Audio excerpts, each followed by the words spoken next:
Expected crackdown on illegal immigration is being greeted with resistance from some sanctuary cities. In today's Legal Lens, Fox 2's Jeff Bernthal asked Brown and Crouppen attorney Andrea McNairy about what the law has to say regarding conflicts between local and federal authorities. We hear the term a lot. Andrea, what is a sanctuary city?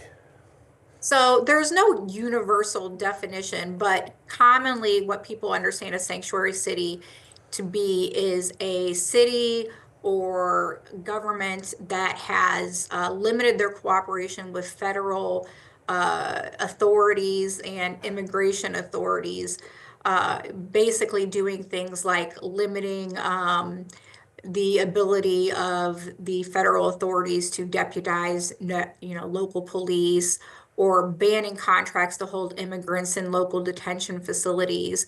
The common thread, though, is that jurisdictions reduce their involvement in federal immigration enforcement, but they do not block federal authorities from doing their job. And when it comes to this, legal debate between if federal authorities are trying to conduct mass deportations and cities are trying to stop that, what does the law have to say?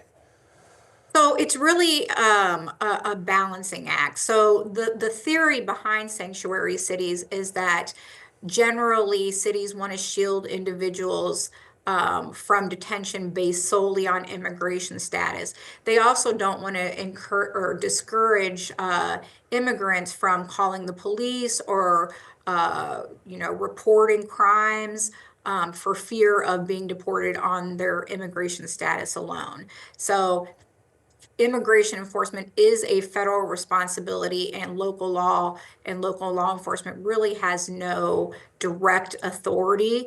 But sanctuary cities make federal immigration authorities' job more difficult because anytime that there's a local effort not to enforce federal authority, it can get tricky. And if the locals do try to stop federal authorities from deporting migrants here illegally, do local authorities face any legal consequences?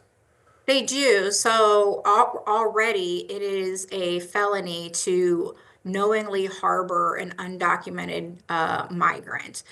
In addition, there's several bills that have been introduced over the past few years.